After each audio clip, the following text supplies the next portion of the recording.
Setahun di negeri Selangor kita perlukan kira-kira 45,000 tan beras ataupun padi beras bagi keperluan penduduk lebih kurang 6 hingga 7 juta rakyat di negeri Selangor.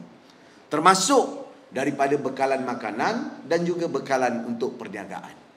Dan pada hari ini sebenarnya kita mesti mempunyai stok yang secukupnya untuk sampai ke akhir tahun. Sampai ke akhir tahun. Dengan ada lebih daripada 20,000 tan lagi masih ada pada simpanan dan kawalan yang diberikan melalui supplier-supplier dan pengimbang pembekal-pembekal yang ada tanpa menyentuh stok pengimbal yang ada disimpan di negeri Selangor. Jadi maknanya kepada rakan-rakan sekalian, malam ini, hari ini mungkin dia buat live juga. Sebenarnya bekalan kita tidak ada masalah. Yang jadi masalah apabila ada mereka-mereka yang tidak bertanggungjawab buatkan cerita kononnya bekalan terputus dan akan terputus. InsyaAllah di negeri Selangor, berdasarkan laporan yang telah diberikan kepada kami dalam MMKN semalam, bekalan beras kita akan cukup lengkap sampai ke akhir tahun ini.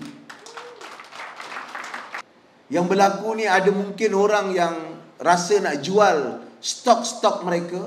Jadi dengan cara dan kaedah yang tidak begitu bertanggungjawab, kononnya bekalan terputus dan akhirnya menimbulkan panic buying. Ada orang membeli sampai 10. Dia tinggal 2 orang, 10 kampit, 10 kilo. Tu sampai ke raya haji 2 tahun lagi belum tentu habis. Kalau tinggal 2 orang ataupun 3 orang.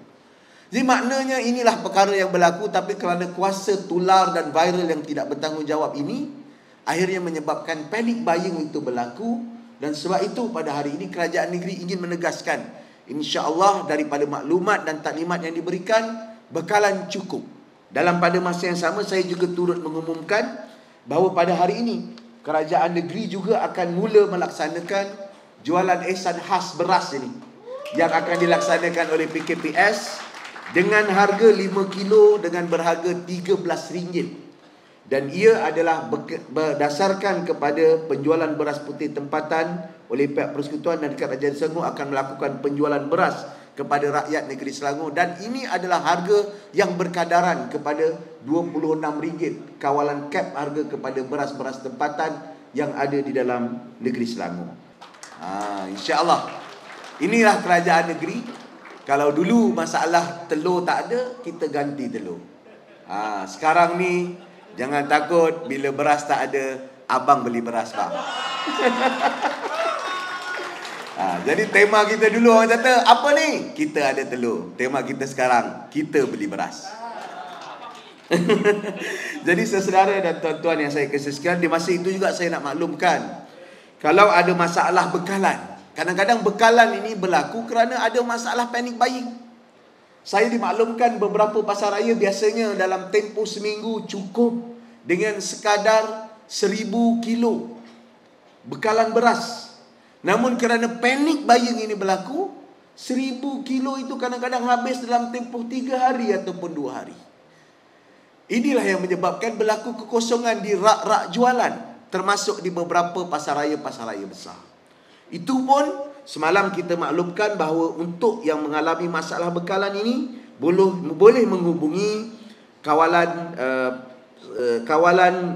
kawalan beras di negeri Selangor KSPDS dengan talian 0328984419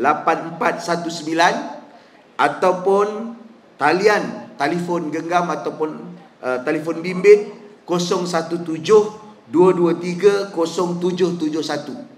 Jangan cuba-cuba call untuk mengurat orang ini. Jangan. Bagi WhatsApp saja, bagi tahu. InsyaAllah jaminan mereka semalam 24 jam, rak-rak itu kita akan boleh penuhi dengan bekalan-bekalan beras yang sedia ada.